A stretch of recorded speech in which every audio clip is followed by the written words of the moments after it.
Hello, everyone, and on behalf of the Canadian Home Care Association, thank you for joining today's Palliative Care ECHO learning session.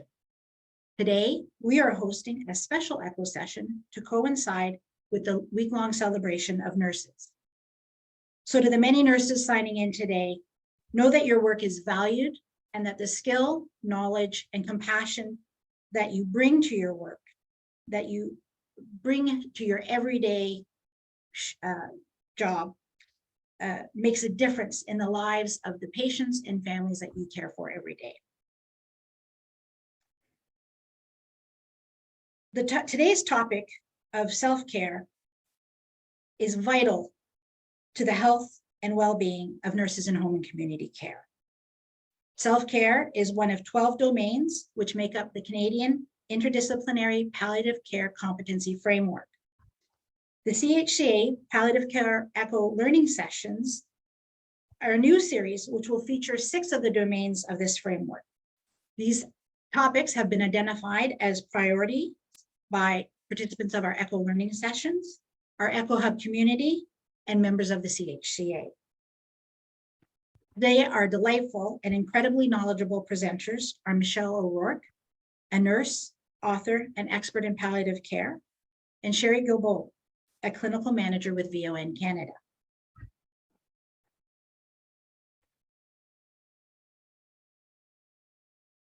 We begin today by acknowledging with humility and gratitude that Canada is located in the traditional, historical, ceded, and unceded lands of First Nation, Inuit, and Métis people.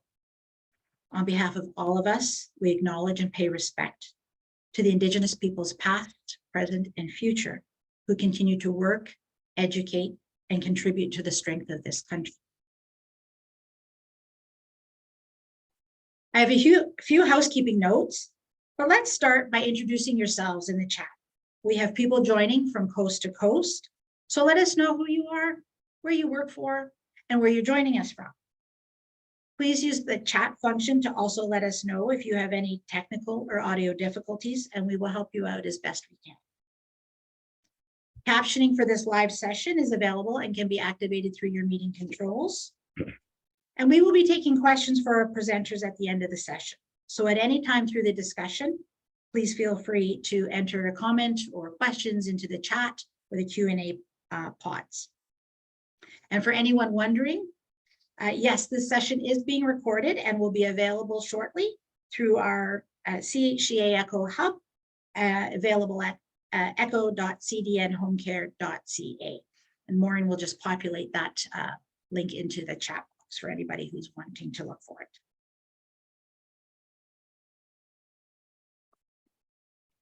Earlier, I introduced that the theme for this new Palliative Care ECHO series are the domains of the Canadian Interdisciplinary Palliative Care Competency Framework. The framework, developed by the Canadian Partnership Against Cancer and Health Canada, establishes a minimum national standard for palliative care in Canada. It also seeks to direct consistent implementation and measurement of palliative care competencies in practice, serve as a guiding document for jurisdictions which lack an explicit set of palliative care competencies, and provide high-level guidance for provinces that have built their own competency frameworks. Today's ECHO session highlights the framework's 8th domain of practice, which is self-care. Self-care is paramount for healthcare providers. It encompasses a spectrum of knowledge, skills, and attitudes, including self-awareness and reflection, maintaining professional boundaries, and practicing holistic wellness strategies for both the individual and for teams. Aligned with the framework and its domains is a new CHCA project, the EI Compass, which is helping home care providers deliver better palliative and end-of-life care.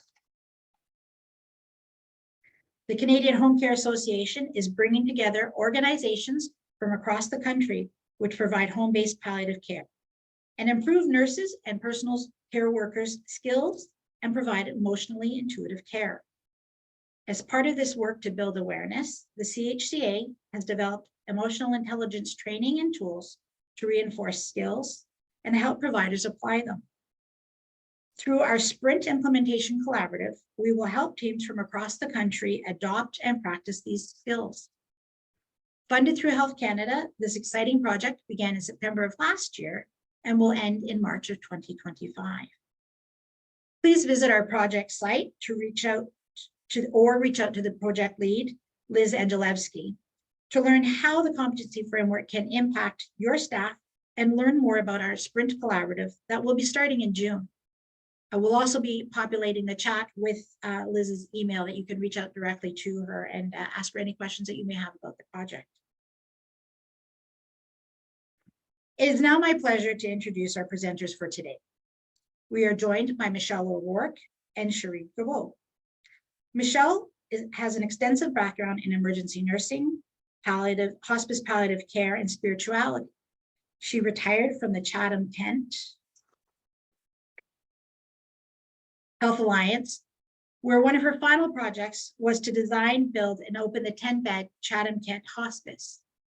A sought-after speaker, Michelle has published 2 books on dying and palliative care, and a 3rd work titled Healthy Caregiving: Perspectives for Caring Professionals. She is passionate about helping people learn the importance of taking care of themselves while taking care of others. Cherie Gaveau is an accomplished and experienced nurse with specialization and certification in hospice, palliative, and wound care. Cherie has vast experience in both the acute and community care areas. She has spent 6 years working in an intensive care unit and 24 years working with VON Canada. In addition to the many years dedicated to care in home and community as a visiting nurse, Cherie has held the role of clinical manager in the VON's Windsor-Essex region for the past 10 years. Once again, a very warm welcome to the both of you. And without further delay, it is my very great pleasure to hand over the virtual podium to Michelle. Thank you so much, Jennifer. And I'm excited to be here with Cherie as well. We've been doing some work together. So I'm coming to you from Chatham, Ontario. And let me just get hold of my slides here. There we go. And our objectives today are really being able to look at compassion fatigue, recognizing it in our staff and ourselves, looking at some learning strategies to mitigate that, and addressing it in the workplace and promoting resources. And the handout that I prepared for you, which you can download from the chat, has a lot of the highlights of the slides that I'm going to be using. So don't feel like you have to take notes. And the resource list is on there as well. One of the things that I wanted to begin with is there's a lot of current conversation around the use of the word compassion fatigue. So if you're going to any workshops or doing any reading, the history is that compassion fatigue was a word that was coined back in the 90s by the work of Dr. Charles Figley.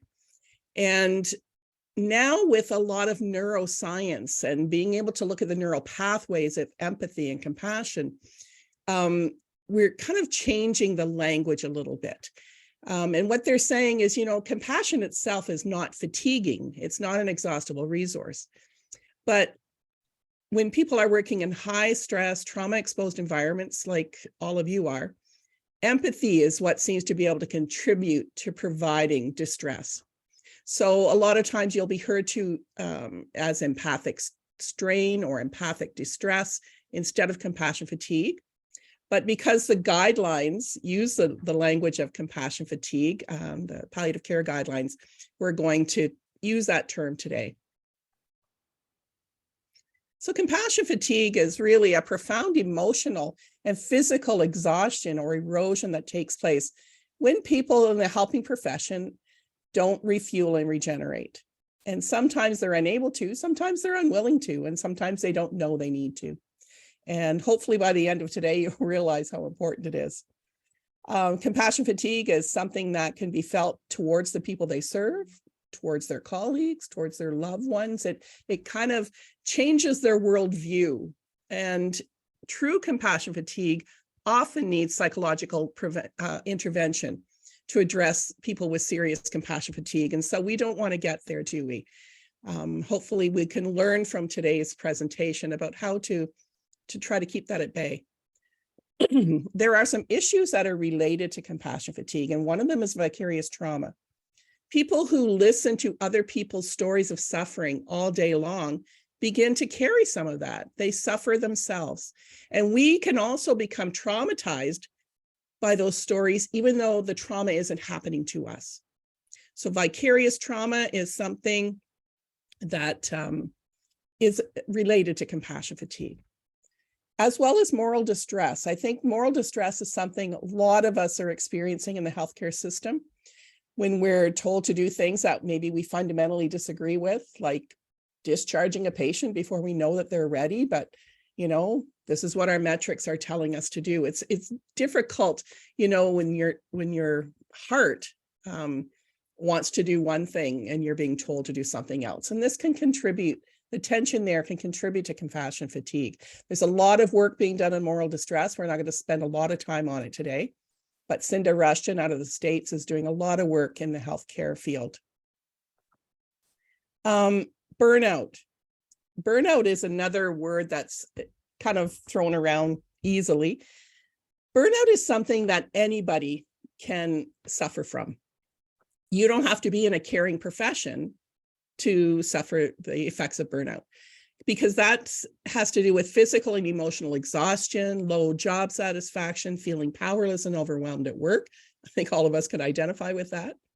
But it doesn't necessarily mean we've lost the ability to feel compassion or empathy for others. So people who work at a bank, people who work at a factory, they can suffer from burnout. But people who work in helping professions suffer from this added extra compassion fatigue, and you get to the point where you just can't care anymore. So burnout is a little bit different than compassion fatigue in that respect. I just want to spend a moment too talking about trauma. The fact that we've all lived through COVID and we're here to talk about it, it's not really behind us. You know, we've all experienced together this trauma. And one thing we know about trauma is when we're in the midst of it, you know, parts of our brain shut down in order to survive. And we're not able to fully process what's going on around us. So this brain fog, and sometimes we kind of think, why am I not on my game? You know, it has to do because we're still processing this. We feel numb. But the true processing of trauma usually happens years later when we feel emotionally safe to do that. And we're not years later yet. We're still living in the midst of this. So just to be aware of that, to be aware of your colleagues, your staff, that everybody's living through this and doing the best that they can. But that last point about it's okay just to be getting by emotionally and functionally when you're living in the midst of trauma. And what the key is, and I'm going to speak about this quite a bit, is to lower our expectations, to be kind to ourselves, to be kind to others, to realize this is what we're all living in. So common signs of compassion fatigue. And I use a lot of material from Françoise Mathieu's work. She's written the Compassion Fatigue Workbook. She also is the head of TEND Academy, TEND Academy.ca, and her resources are in, I'll be speaking to them. They're in the resource page. And so, you know, becoming cynical, not enjoying our work, having difficulty caring, the physical signs of, you know, trouble sleeping, getting sick, aches and pains and dizziness. People who suffer already from even low-grade depression can really have that augmented by compassion fatigue, feeling depleted, irritable, angry, substance abuse or other addictions such as shopping and eating and gambling, absenteeism, problems with intimacy, loss of hope, difficulty separating work and home. And so these are signs, some of these are signs of some of the other things we talked about, but really when we look at them, are they there for people in the caring profession? And can we trace them back to some of the other factors? These are ones that we often see. So one of the things I talk about in my book, Healthy Caregiving, is I think there's a three-pronged strategy to addressing whatever challenges we have, because a lot of the things that we carry every day include grief, they include our own personal stresses and finances and the kids, and you know, we carry a lot on our shoulders. but we're not really aware of what we're carrying. We just know we feel heavy. So for any of these challenges, I suggest that we need a three-pronged approach: support, knowledge, and perspective. So support is the first one, making sure that we have support in our personal lives and our professional circles, checking in often with ourselves, with our colleagues, with our supervisors. And we can be creative. Now that we know about Zoom, do we have maybe a Zoom support group, or where we just get on to chat with each other? Having a check-in at meetings so that you spend the first few minutes on the agenda just saying, let's go around the table. How are you doing? Because if somebody says, you know what, my grandma died last night, we can cut them some slack. It helps us to be in touch with how each other's doing. And it's good to ask those questions. So how can we build more supports into our workplace? This is really difficult with home care because people are so isolated. So I think we have to even be more creative. Seeking out counseling if we're struggling, or encouraging our colleagues or our staff to do the same. It's a sign of health, not a sign of weakness, to have some professional support. And making sure that we invest in the time that we need to do this. This has to be a priority. Otherwise, we're all going to crash and burn, and there won't be anybody to take care of us. So it's really important for us to see that this is a priority. And honestly, there are so many issues, and we all work in healthcare systems that are stressed and struggling. Sometimes we can't fix what's happening, but we can be present to each other, and we can hold space for them, and that's important. The second prong is knowledge. So having a workshop like today, talking, bringing resources into your workplace about compassion fatigue and burnout and grief and moral distress, learning about wellness, learning about evidence-based practices to stay healthy as a caregiver, decreasing the stigma around mental health, and remembering that this is not, you can't learn it all on Tuesday. This is a lifelong thing. It takes lifelong learning, lifelong reflection for us to keep on going and building our knowledge. And the third one, I think, is really important. It's perspective. Excuse me. Sometimes just changing our lens or changing our viewpoint can help us when we're addressing these challenges. And I think the first thing is we have to figure out what's a solvable and what's an unsolvable worry. There are just things that we can't control. Can I let go of that so that I can spend my energy on the things I can control? Spend my energy on the people that I'm serving, the people that I'm working with. How can I stay focused on the things that give me life and the things that nourish me, but also the things that I have control over? So we're going to be talking about living more mindfully and remaining hopeful, and just remembering that we're all human. We're not perfect. We're not superheroes. We're doing the best we can in a difficult time. Making sure that we're kind of salt and peppering our lives with things that are inspiring. Read a book that inspires you, or there's lots of TED Talks out there, and kind of titrate the news. But it's okay to be quiet. It's okay to even be bored, because boredom is a great generator of creativity, and it helps to get our thinking going. So we also have to remember about balance, about the balance between looking inward and looking outward. It's important to look at ourselves, to do self-reflective practice, to have compassion for ourselves, but also to continue to have compassion for others. And if either one of those is out of balance, then we have this tendency to kind of either become a navel gazer, or where I'm worried too much about myself, or I'm only worried about others and I'm not worried about myself at all. So really just trying to keep that in balance is important. The flip side of compassion fatigue is something that we call compassion satisfaction. That focusing back on the meaning and purpose of our work. There's a lot of pleasure that we derive in doing our work well. The people that we help, the community that we help, what we contribute to our workplace.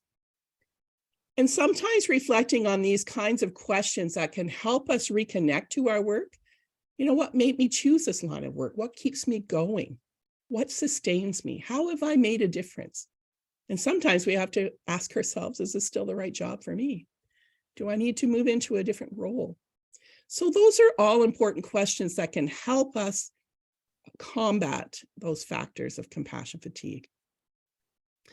Another thing that experts talk about is building resilience. And, you know, when you look at this tree and it's got really strong roots, even if it's waving back and forth in a storm, you know, chances are it's going to be able to come back upright. And I think all of us can pat ourselves in the back that we're resilient. I mean, we've made it this far. And we can keep going if we put down really good roots. So what is it that protects helpers, people in a caring profession, and keeps them healthy? The experts will say self-care, improved self-awareness, and reducing chronic stress. So the first one is self-care, caring for yourself. And, you know, lots of times I say to people, what do you do to take care of yourself? And, well, I don't really have time to do anything because I'm too busy taking care of everybody else. We can't use that excuse. Because self-care isn't something that you add to your busy to-do list. Self-care is an attitude. It's a way of living. It's where your values and your attitudes and your actions are integrated into your schedule, integrated into your daily life. Once you can identify what you need to be able to keep going, it's a moral imperative to fit that into your schedule. You can't give what you don't have. If you're totally depleted and exhausted emotionally and physically, you're no good to anybody, including yourself and your family. And I love this icon. You know, we wouldn't let that happen to our phone, let alone to ourselves. So maybe the next time you plug in your phone, you can kind of think, what did I do for myself today? Or what am I going to do for myself tomorrow? Caring for yourself is an inside job. Nobody can do it for you, and nobody can tell you what you need. There's lots of things to choose from, but we all, again, have to do our own reflection on what is it that keeps me going? What is it that sustains me? My body, my mind, and my spirit. It's a holistic thing. And so one of these resources that you can access on Tend Academy by Pat Fisher includes some really good self-care inventories for work and for home, where you can sit down and kind of review, you know, what am I doing to take care of myself? Oh, I never realized that this is something that can help my self-care. So this is something an exercise you can use in the workplace, an exercise you can use in your own practice. There's also an exercise that you can access on the website called ProQual, Professional Quality of Life Indicator. And again, there's a series of questions that you can ask yourself. And there's a scoring tool, you know, am I suffering from compassion fatigue or secondary trauma or, you know, burnout and stress? So, you know, how can we kind of get a handle on this?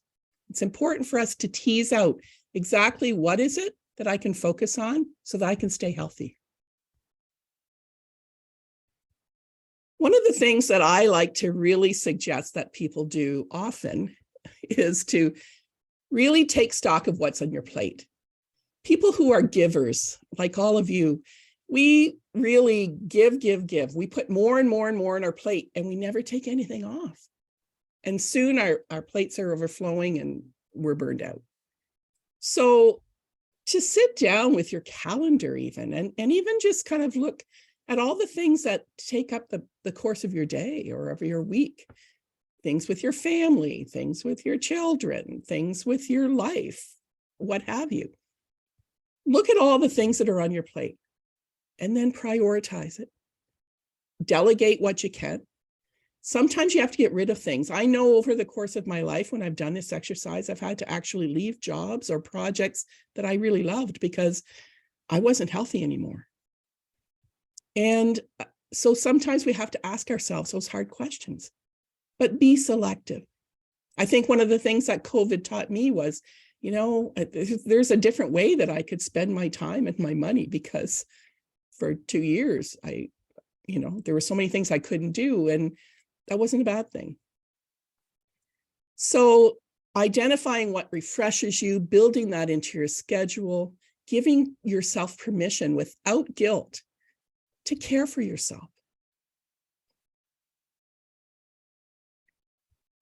taking time to reflect. We're going to talk in a minute about self-awareness, but learning the words no and enough, that's really important, because sometimes we can just get pulled into taking more and more on. This is a really good mental health continuum that's been put out by the Mental Health Commission of Canada. Again, the link is on your on the resource handout. But, you know, to have this in your workplace, or to even look at it every once in a while yourself and kind of gauge, where am I at? Am I surviving? Am I struggling? Am I in crisis? You know, and this teases out some of the different symptoms. And it's important for us to really do that self-check. Or you may be able to give that to one of your colleagues or your friends or your staff members if you feel they're struggling and you're wanting them to kind of take a look at how they're doing. So self-awareness is that second prong for resilience: self-care, self-awareness, and reducing chronic stress. Self-care practice, having a routine for that is really, really important. And sometimes it's just, you know, on my drive home from work, what are the questions I might go over my day, or I might really just kind of ask myself every day, how am I doing? How am I doing in my heart and my soul? Really? And if it's not good, then how am I going to change that? How am I going to support what I need? It's important for us to look at what we are giving, but also what we've received. And I think sometimes, you know, we go through our day and maybe 3 or 4 of our clients or our patients or their families will say, oh, you're such an angel. Thank you for coming out and helping me. Thank you for what you've done. And you know, we tend to say, oh, you're welcome. And oh, it's no problem. It's just my job. But maybe at the end of the day, sit and listen to those voices again. Say, thank you. Thank you for what you're doing. Let that be a healing balm for your soul. Because, you know, Lord knows we really have to get rid of all the competing voices that we're hearing. But let that feed you, let that nourish you. It's important for us in self-awareness to look at our bias and our beliefs. We're learning that more with especially how we're practicing cultural humility and cultural awareness. You know, what are you doing for your own inner work, for your own psychological and spiritual growth? Being aware of what's happening in your body, your health. Is your body trying to tell you something? Because our bodies don't lie. In palliative care, we have to come to terms with our own mortality. We face death and dying every day. And the other thing that's really important is to practice self-compassion. So another link in your handout is to Kristin Neff's website. And Kristin Neff and Christopher Germer, this mindful self-compassion workbook is fabulous. But self-compassion is this practice where we learn to be a friend to ourselves rather than an inner enemy, because we don't treat ourselves as good as we treat our friends. And if one of our friends came to us and said, you know, I'm really struggling with this, we would have all the compassion in the world for them. But if we say that to ourselves, then we just beat ourselves up. Well, you know, I don't know why you can't be more like this or like this person. And so it's important to have compassion for ourselves. Part of that is managing our expectations, not beating ourselves up over all the things that we couldn't get done because we're only human. And one of the segments that is tied into self-compassion is that our common humanity. And practicing mindfulness, finding ways to be compassionate to ourselves in the moment. And there's a really good guided meditation on her website called Compassion with Equanimity. And I would encourage you to sit and it's only 5 minutes, but it's really helpful for caregivers. And what she says is one of the things that you do to ourselves, let's say we're going into a really difficult conversation. Kristin Neff says, self-care is great. It helps you to stay healthy, but it doesn't help you in a crisis. What helps you in a crisis is self-compassion, because we have to take that deep breath and say to ourselves, okay, I've got this. I've dealt with this situation before. I've dealt with family members like this before. Whatever it is, our crisis is, We have to have compassion on ourselves to get through. So I just want to talk for a minute about mindfulness, because sometimes people are scared of that word. They think, oh, I don't have time to go to yoga class. Well, being mindful is just being aware of the present moment with acceptance, without judgment, noticing what's happening, not being focused on the future or the past, but just being where you are today. And if we give regular attention to being more mindful about what's happening right now, we can be more attentive to ourselves and to our clients, to our colleagues, to others. Mindfulness isn't about being calm or seeking perfection. It's really about reality and how we can be caught up in the chaos and not really be aware of what's going on in the moment. So mindfulness helps us come back to the moment.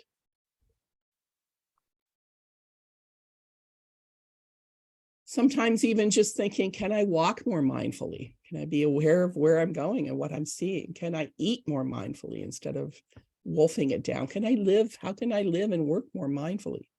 Because mindfulness is really about savoring, using our senses to focus on the moment, being more intentional. It's the opposite of multitasking. I think we wear multitasking like a badge, don't we? You know, oh, I can juggle all these balls at once. And really our brains weren't made to do that. That's why we can't text and drive. We can only focus on one thing at a time and to do it well.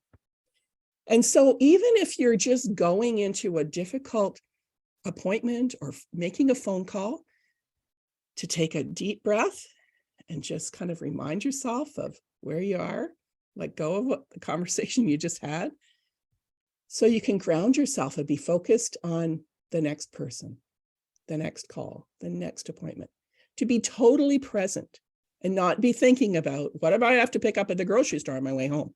You know, the more we can kind of practice, have some mindfulness practices, it helps us to be able to turn this off and on in a moment, to be able to focus on the present. And I think it's what helps us to get through things like COVID, because, you know, we can spend all our time saying, well, when are things going to be like the way they used to be? Or what's the future going to bring? It takes a lot of our energy. Whereas if we can just kind of, you know what, this is what we've got to work with today. This is what we've got to deal with today. This is all the energy I have right now. This is where my focus is going.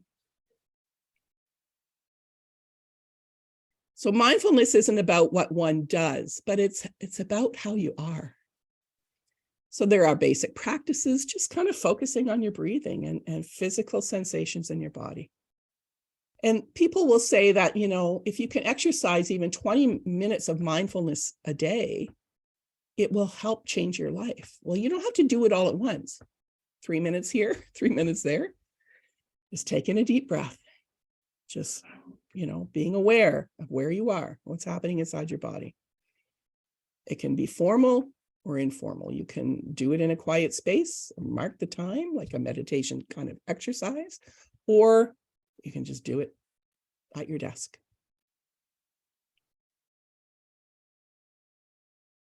So healthy self-care really is as much about letting go as it is about taking action. Letting go of crazy schedules and meaningless pursuits. Maybe it isn't the time for me to take on a new committee right now. Maybe it isn't the time for me to work on my master's degree. Negative self-talk. If you hear yourself saying, well, I should be doing this and I shouldn't be doing this, I will say to people, don't shoot on yourself. Just take that as a cue that, no, your expectations are going bonkers. You need to rein those in. We all have to learn how to just be and not always have to do something to feel like we're being productive, because we're human beings. We're not human doings.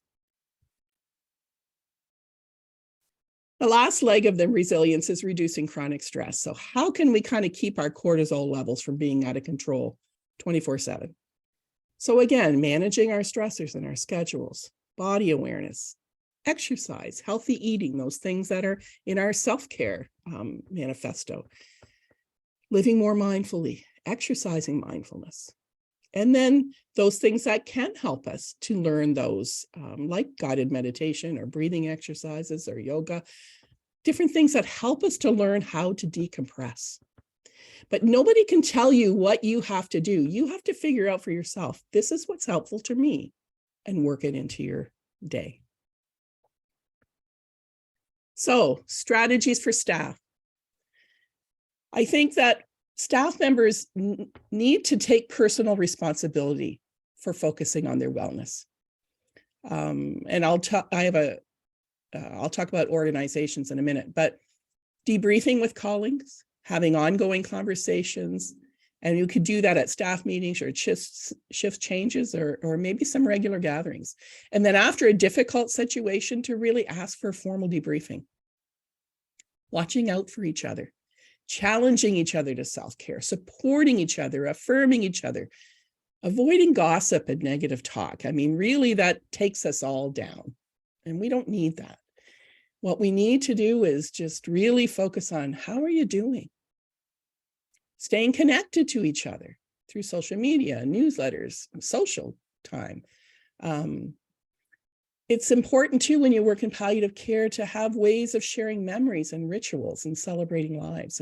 And maybe even every couple of months, you'll get together as a staff and just light a candle and remember other staff members, patients who have died.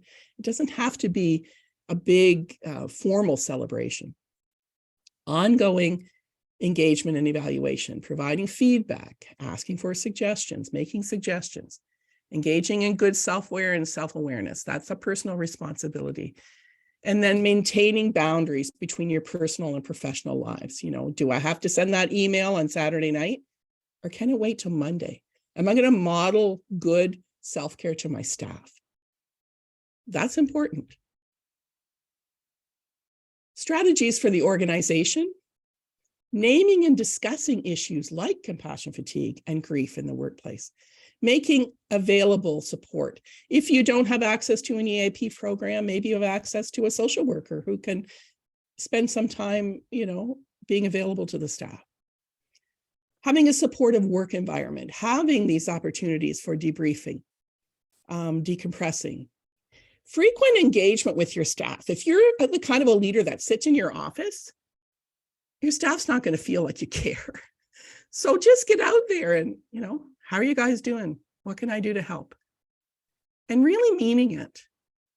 Adapting workloads where necessary. I know this is difficult. I know people don't have enough staff. They don't have enough money.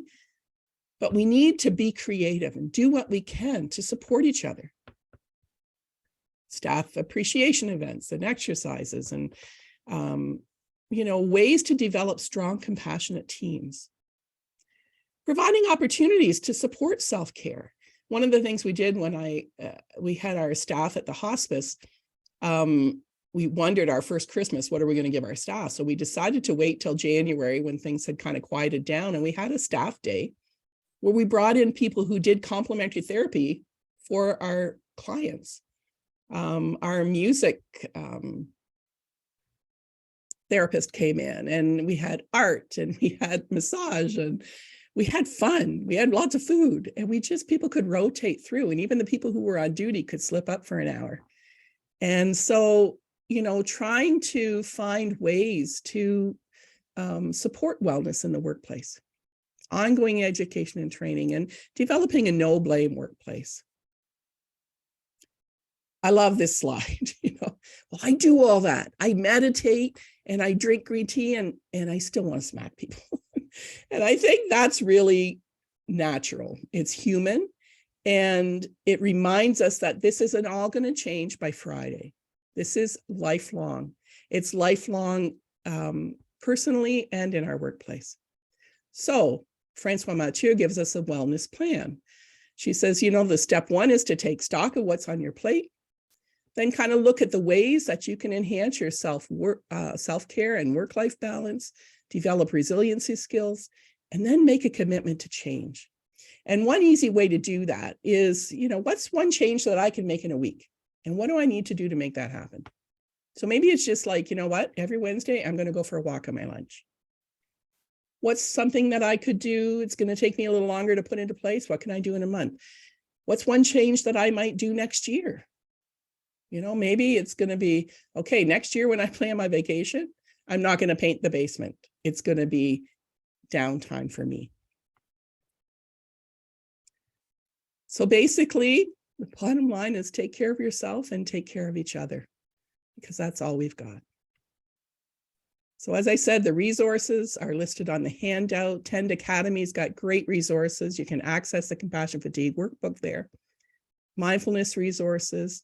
And also my book is available. You can get it through Amazon, or you get it through my website. And really, I cover a lot of this in being healthy caregivers. So now I'm going to turn it over to Sherry Guilbeault, who's somebody that I've had the pleasure to work with. VON, Sherry lives about an hour from me, but I've been lucky over the last few years to work with VON and some of their wellness initiatives in their workplace. So Sherry. Hi, I'm just going to quickly address what we've did at our organization, looking at self-care for our employees and why we thought that it was obviously so important to do. And when it came to light was after, as COVID was finishing up, the fall and winter of 22, our nurses had worked very hard. If you're not aware, VON is a community agency, and the nurses had increased workload because of the offloading of patients from hospital, as well as patients that normally would have chose to die elsewhere, like at a hospice or the palliative care unit. Because of visiting restrictions, they were bringing their loved ones home to die. So people that wouldn't have been their normal choice, we were getting additional people that were coming home to die just because we didn't have visiting restrictions in the home, obviously. So they once we kind of got through the COVID heavy work of it all, we started noticing that we were getting decreased productivity in required paperwork. The team morale was slipping. People were short with coworkers and were finding errors in coworkers. We had definitely increased sick time, and people were basically taking time off for mental health and were stating that they were having increased anxiety. So obviously these were all things that we need to look at and address. So, whoops, I went a little bit too far. So I'm going to back up one. We offered staff EAP services that were available. We had attendance review with our occupational health team that were involved with supporting nurses that were off. And then finally in March 2023, we were able to actually have a face-to-face nurses meeting, because everything for the last 2.5 years prior to that had been Zoom. So that meeting really sparked some socialization amongst the nurses. And then we realized, you know, sometimes it's convenient to have the Zoom with everybody working out in the district and the county, but the importance of having that face-to-face socialization really came through. We had a presenter, which actually was Michelle, that came in and did a 2-hour afternoon with our all our employees came in and were presented a lot of the information plus more that you heard this afternoon.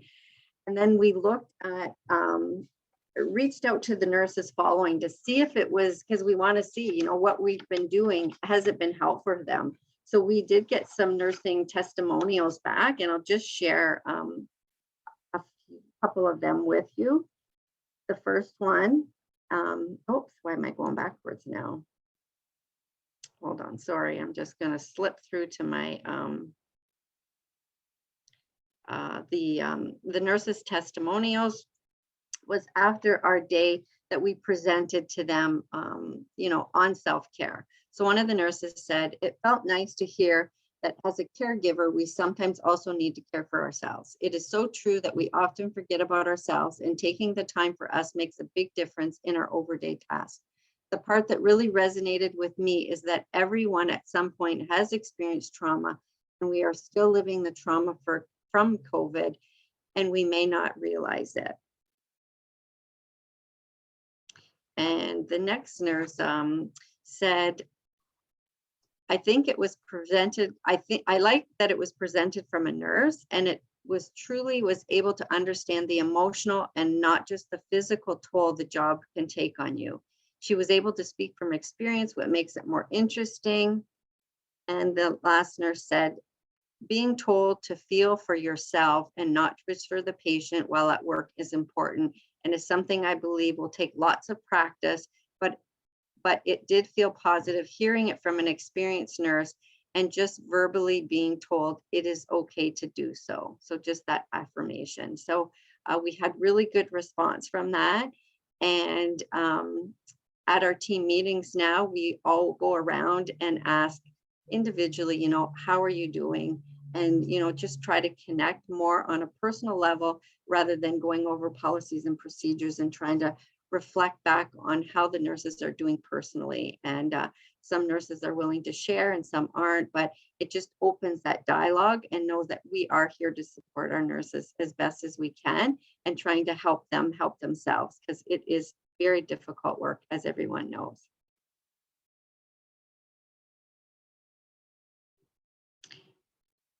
The last one, this is the last one. It is reassuring that I am not alone with these feelings. I have struggled over the years with my emotions, dealing with death and dying. This presentation gave me validation. I felt supported and would recommend this for all healthcare workers. And that is, I believe, everything, and I will turn it back over to Jennifer. Thank you both very, very much. It was such great information, and the sharing of your experiences is fantastic.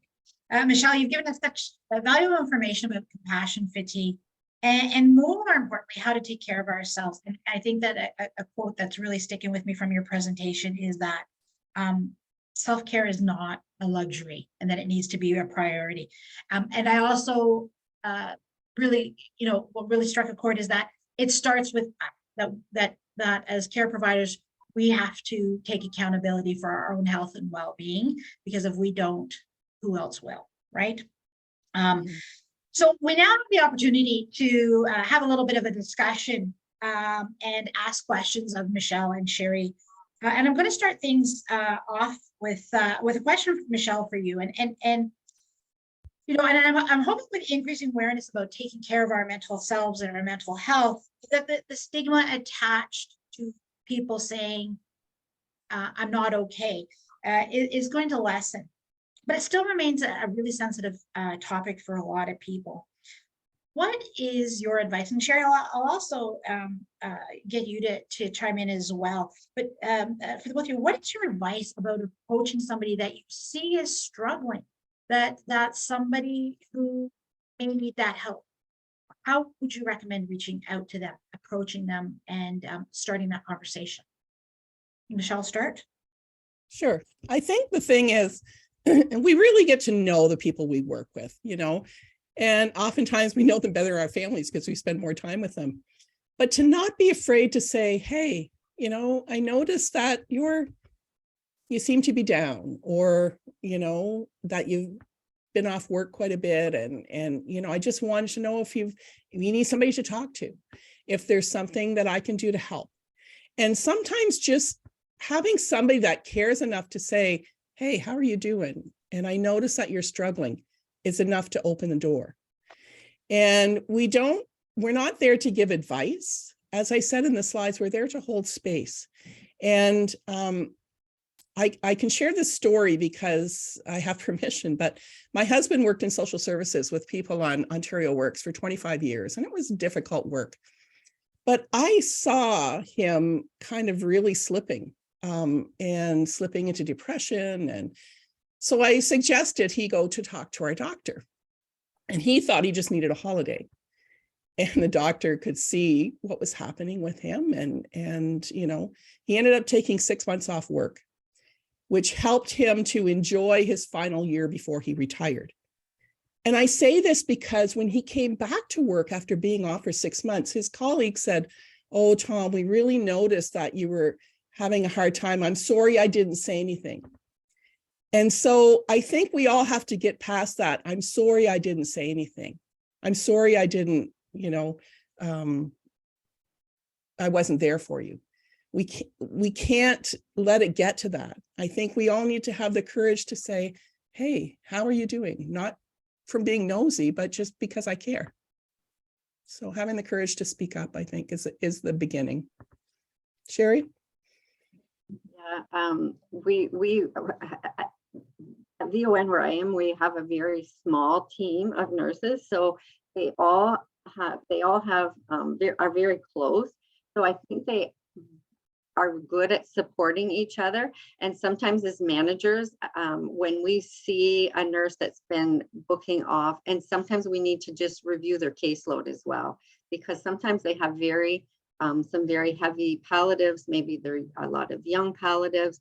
And so we'll look at case sharing some cases. So sometimes we need to look at their caseload as well to see, because it's almost like as a nurse, you feel like you just have to keep doing it, keep doing it, and keep doing it. And sometimes you need that person to step in and say, you know what, I think you need a break from these patients. Let's do some case sharing and look at their workload for them. Because sometimes nurses are their worst enemies of just taking on and taking on. And as you said, sometimes they have to be able to say, no, I can't take on anymore, right?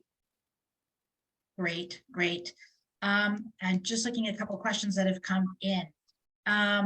And I'm going to reiterate a question to the audience about, and it was something I had populated into the chat earlier, looking to maybe get some chat dialogue going as well. And that is there an awareness outside of home care, other industries that we could look to, other sectors that we could look to that have really embedded self-care into their DNA, into what they do? Does anybody have any familiarity with what's happening among pilots or air traffic control or emergency services? Is there somebody that home care or that we as nurses can learn something from? So if you're aware of any of those other areas or other sectors, please chime into the chat as well.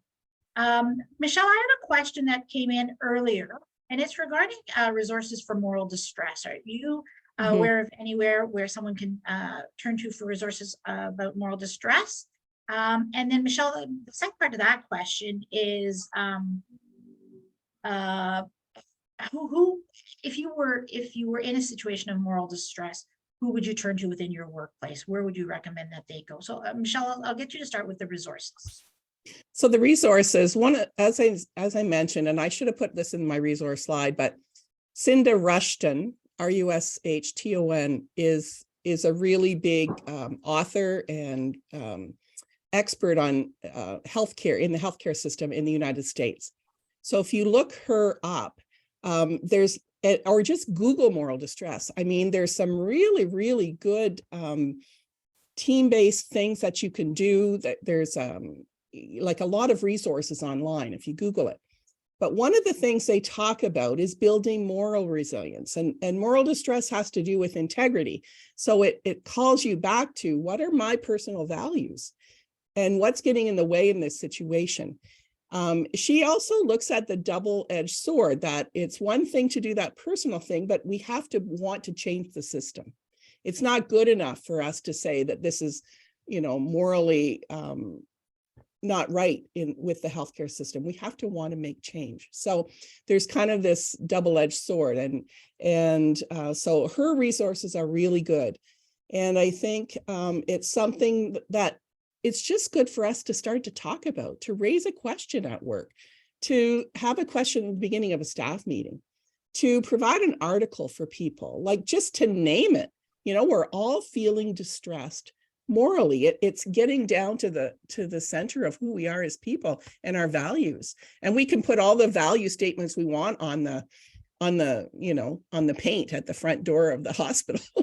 But are we living those values? And what are my personal values? And how can I do this with integrity? One thing that she uses is, instead of using just the word self-care, she uses self-stewardship. We have to be good stewards of ourselves. So if I'm being put in a situation that is not attainable for me, I have to be able to say no. And so, what do we have to give? Everybody's phone's going off. Yes, I was just about to say, everybody's got alerts going off. Sorry there. Michelle, I wanted to loop back with you about what you've seen. I know it's just kind of been in the short term that you've been able to bring everybody back face to face, but are you starting to see and then the nursing testimonials and comments have given us really, really great insight. But are you starting to see that the tide is turning and not the work done to invest in the nurses' self-care and encourage them in that is starting to pay off? Yes, 100%. Our sick time is definitely is improving. We had several nurses off on leaves all at the same time, and in the last 2 months, we haven't had that case. So definitely staffing is improved. All of our everything that we addressed were of concerns have changed. So I'm not sure if it's part of our, working with staff and addressing self-care and them doing the work, and as well as kind of getting over the hump of COVID and people trying to get back to what's our normal life, what's normal now, and focusing on that and starting to get through. Great. I'm just answering a question to Corinna in the audience, and she's put a question in the chat about looking for support. And Corinna, I'm going to encourage you really to look for support back from your organization and your union. Just given that we're national, it's really hard to comment on what's happening within local organizations and local union agreements and things like that. So I think that's a great opportunity, and a question that you raise is looking to your union for supports an option. So another question that, and I'm just kind of mindful of the time as well, were there any last comments that either of you wanted to add? I'll turn to you, Michelle, first, and then Cherie. I think the thing about the three-prong approach, making sure you put in support, there's knowledge, there's lots of research being done in these areas. There's lots of evidence-based practices. Canadian Virtual Hospice also has loads of stuff for staff. They ran this a free module that you could do on COVID and grief. And it helped me to realize there's a difference between stress and grief. And so you need to tease out how much of what I'm experiencing is stress and how much is grief, because you tackle those differently. So really encouraging people and giving them opportunities for some reflective practice is so important. And again, realizing that this is going to take a long time, but every little step that we take makes a difference. Great. We've actually come to the last final closing moments of today's ECHO session. I would like to just, I don't have enough words actually at the moment to thank you, Michelle and Sherry, for today's presentation. I think it's so timely, and as we're starting the work to move beyond COVID and create those new chapters in the book, this is certainly a tool in all of our toolkits that we need to take forward with us. So thank you. So to Michelle and Cherie, thank you so much for being a part of today's session. I know, like myself, the audience has taken away so much. I'd like to draw your attention one more time to our CHCA work to promote awareness of the Canadian Interdisciplinary Palliative Care Competency Framework and about our new EI Compass project. Again, please reach out to Liz Angelewski, our project lead. Her email is there. Again, it was in the chat, and you want to reach out to me, I'm happy to connect you as well. You can follow the Canadian Home Care Association on Twitter and LinkedIn to receive more updates, as well as on the work and this exciting new project. I encourage you all to join us again on June 14th for our next palliative care ECHO session, where the focus will be on the domain of communication. And we will be discussing the topic of serious illness conversations within that domain. Details about our next session is available and can be found on our CHCA ECHO Hub page at www.echo.cdnhomecare.ca. Registration for that next session is open. And if I can ask for one last thing, it's a moment of your time to complete a survey, a very short survey following this learning session. It provides us with great feedback and ways that we can continue to improve our sessions, as well as bringing the information and the topics that you want to learn more about. So it's been a great pleasure to spend my day with you, and I hope that you all enjoy the rest of your day. Thank you, everyone, and have a great day. Goodbye. Thank you. Thank you.